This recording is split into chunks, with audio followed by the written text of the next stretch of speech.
Anies meminta silakan diuji, silakan dikomentari, dikoreksi kalau nggak benar.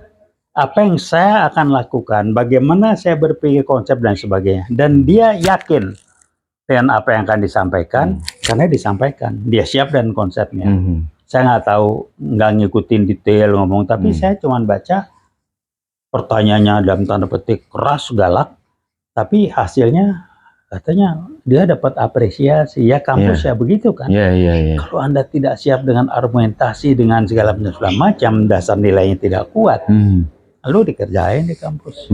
Dan kampus kalau udah begitu, apalagi kalau saya sebut sebagai kampus perjuangan, kita kan nggak ada dasar interest, pengen dapat dibayar, pengen dapat cuan, pengen dapat ini, ya kan enggak.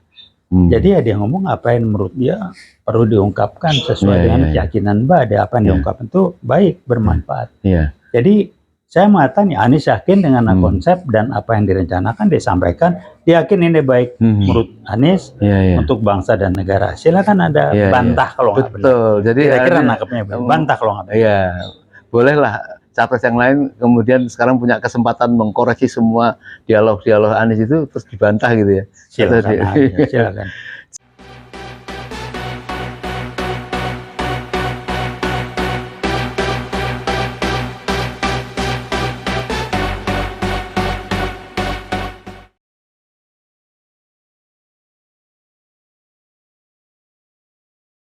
Assalamualaikum warahmatullahi wabarakatuh.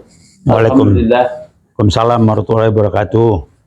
Saudara yang saya hormati, yang saya muliakan, ada satu event yang sangat sayang apabila dilewatkan untuk tidak dibahas. Dan ini sangat keren karena baru kali ini ada kampus berani mengundang tokoh politik atau capres melakukan tanya jawab atau visi misi dan lain sebagainya, yaitu di Universitas Indonesia kemarin di sebuah auditorium di FISIP ya. Rencananya memang mahasiswa itu atau katakanlah fakultas FISIP itu dia mengundang 3 calon presiden, tapi saya dikasih tahu pada saat sampai kampus sama mahasiswa bahwa yang datang hanya Bapak Anies Rashid Baswedan. Ini satu yang patut kita hargain ya. Bagaimana keputusan rektor atau memang sekarang udah ada undang-undangnya boleh bicara politik di kampus, dan fakultas FISIP ini melakukannya dengan mengemasnya dengan cara yang bagus sekali ya. Saya perhatikan atau kita lihat kemarin itu bagaimana dari mulai mahasiswa, dosen, guru besar ya dipandu oleh dekan menanyakan itu, dan apabila ada yang khawatir bahwa itu ternyata di-set, dan itu pertanyaan juga dilempar di floor dan pertanyaannya luar biasa. Nah, kita pada siang hari ini alhamdulillah bertemu dengan Bapak Taufik Baudin ya, yang tentu beliau adalah tokoh di UI ya. Jangan dipintir-pintir lagi ya, kalau tokoh di UI siapa yang berani menolak itu. Beliau tergabung dan menjadi salah satu senior di UI Watch.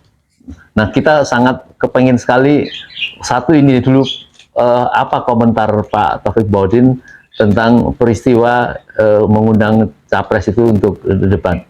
Assalamualaikum Pak Taufik Baudin. Ini satu pendek tapi itu sangat menarik sekali karena kemudian sekarang ini katanya di kampus-kampus ya selain UI tentu mereka akan melakukan wacana, akan mencoba dari beberapa fakultas mendorong pada izin pada rektornya untuk termasuk mengundang seperti itu. Itu Pak Baudin. Terus terang saya kaget. Kaget disertai dengan rasa bangga. Jadi ada nanya, gimana komentar lo?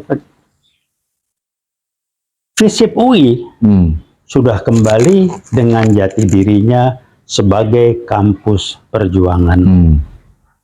Artinya apa? Begitulah kampus kalau berbicara. Jadi kalau kembali kampus perjuangan, memang sekarang apa? Kampus merdeka. Saya sambil guyonan. Apa sih beda? Kalau guyonannya, ini guyonan saya. Kampus perjuangan itu adalah kampus di mana warganya bangga sebagai warga kampus itu, sebagai warga akademisi, bukan warga dari suatu masyarakat birokrasi. Maaf saya mengatakan UI ya nggak tahu lah. Karena zaman saya dulu saya aktivis ya, rektor UI itu formal di bawah Menteri Dikbud, tapi realitanya nggak bisa Menteri Dikbud perintah kiri perintah kanan rektor, dekan aja nggak bisa. Kenapa? Karena dia sebagai ilmuwan punya prinsip, punya kebanggaan, punya pegangan yang bisa berbicara sebagai ilmuwan untuk bisa memberikan manfaat bangsa dan negara. Karenanya UI jadi itu putusan rektor Pak Nugroho Susanto di Salemba, saya masih ada di sana.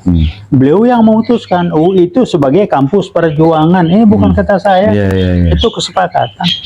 Karena banyak cerita di belakang itu. Jadi banggalah dengan UI sebagai kampus perjuangan sesuai dengan apa ya, 3 Tridharma perguruan tinggi. Ini paling enggak ini ya. Dharma yang ketiga, memberi manfaat bla bla bla ke masyarakat, bukan cuman Menara Gading kan. Jadi surprise ya. Wah, buat saya hebat. Mestinya fakultas yang lain harus mulai berpikir kalau mau.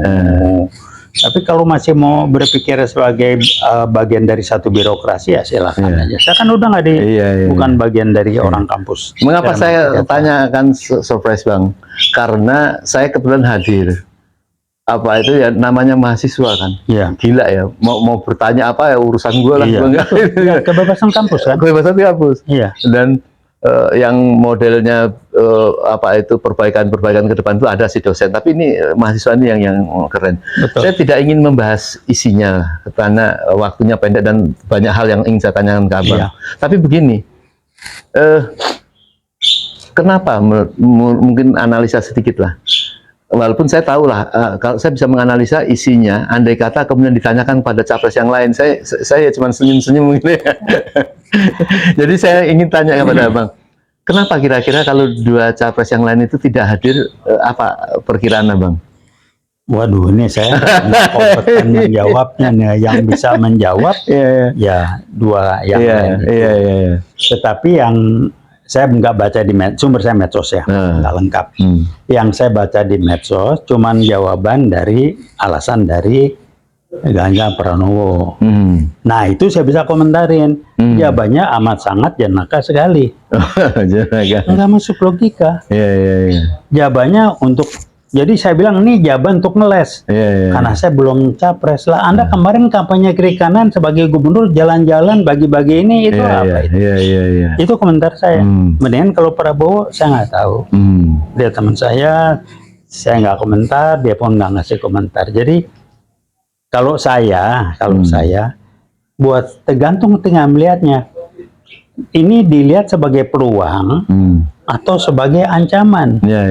Anies melihat sebagai peluang. Betul sekali. Itu kan tergantung orang. Yang lain barangkali tidak melihat sebagai peluang.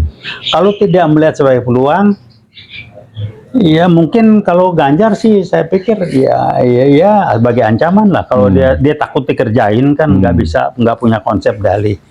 Prabowo nggak tahu saya, mungkin kesibukan atau apapun saya nggak tahu. Tapi buat saya, kalau mereka melihat sebagai peluang dan ini serius serta strategis, ya harus disiapkan waktu. Tapi kalau yang tidak dilihat sebagai peluang yang penting serius, ya nggak apa-apa, itu pilihannya. Nah jadi ini yang tadi Abang sebutkan, mestinya namanya capres itu kan dia betul-betul siap kepengen jadi presiden. Dan dia tentu pengen sekali bisa hadir di tengah-tengah masyarakat. Walaupun UI ini adalah tempat yang kecil, tapi ini kan tersorot seluruh Indonesia. Tentunya kepengen sekali hadir, kepengen menjawab, kepengen melakukan visi misinya. Ayo kepengen menjelaskan misinya itu. Nah ini kan ini tidak.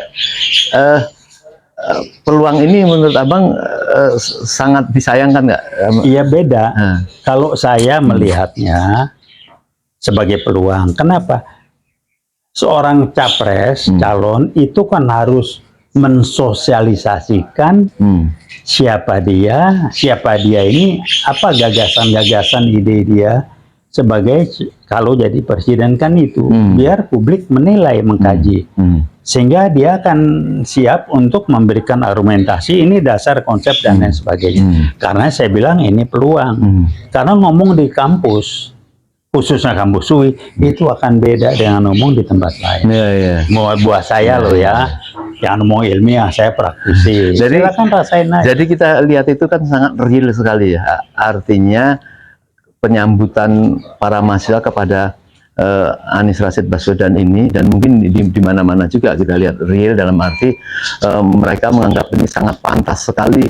Dan lucunya seolah-olah arah-arah di situ mereka berbicara seolah tuh yang akan bertarung nanti cuma dua presiden ini. Ini kan ini memancing penasaran, ini apa sih ini bagi relawan apa ini? Kalau buat saya sih wajar, wajar-wajar, walaupun saya tidak bisa menghargai karena basisnya bukan basis nilai yang saya pakai.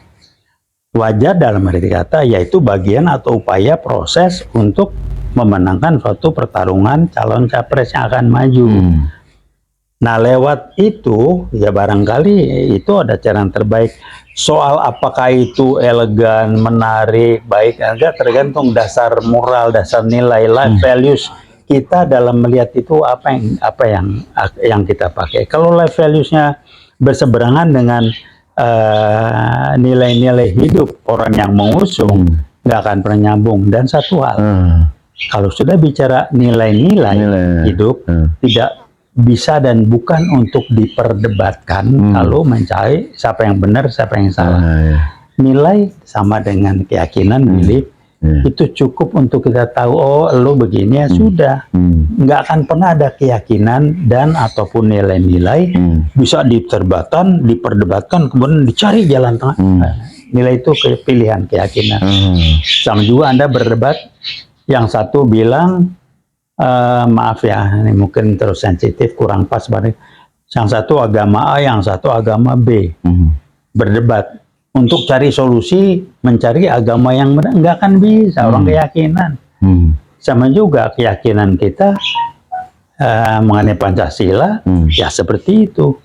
Kalau ada orang bilang keyakinan Pancasila itu keyakinan lo, kita kesepakatan bangsa, ini keyakinan, belief kita.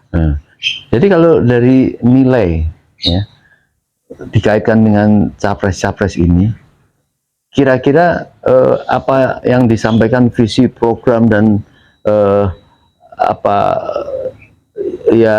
misi dan sebagainya ya dari Anies Rashid Baswedan itu, di mana menurut abang nilainya, nilai atau ya kontennya gitu? Gini, yang saya nggak hadir ya, masih belum nggak bisa. Saya melihatnya beri makna gini. Anies meminta silakan diuji, silakan dikomentari, dikoreksi kalau nggak benar. Apa yang saya akan lakukan, bagaimana saya berpikir konsep dan sebagainya. Dan dia yakin dengan apa yang akan disampaikan, karena disampaikan, dia siap dan konsepnya. Saya nggak tahu, nggak ngikutin detail ngomong, tapi saya cuma baca pertanyaannya dalam tanda petik keras, galak, tapi hasilnya katanya dia dapat apresiasi. Ya kampus ya begitu kan. Kalau Anda tidak siap dengan argumentasi, dengan segala macam, dasar nilainya tidak kuat, lalu dikerjain di kampus. Dan kampus kalau udah begitu, apalagi kalau saya sebut sebagai kampus perjuangan, kita kan nggak ada dasar interest, pengen dapat dibayar, pengen dapat cuan, pengen dapat ini, ya kan enggak. Jadi ya dia ngomong apa yang menurut dia perlu diungkapkan sesuai dengan keyakinan ada apa yang diungkapkan itu baik, bermanfaat. Jadi saya mengatakan ya Anies yakin dengan konsep dan apa yang direncanakan disampaikan, dia yakin ini baik menurut Anies untuk bangsa dan negara. Silakan ada bantah kalau nggak benar. Jadi kira-kira nangkepnya bantah kalau nggak benar. Bolehlah capres yang lain kemudian sekarang punya kesempatan mengkoreksi semua dialog-dialog Anies itu terus dibantah gitu ya. Silakan.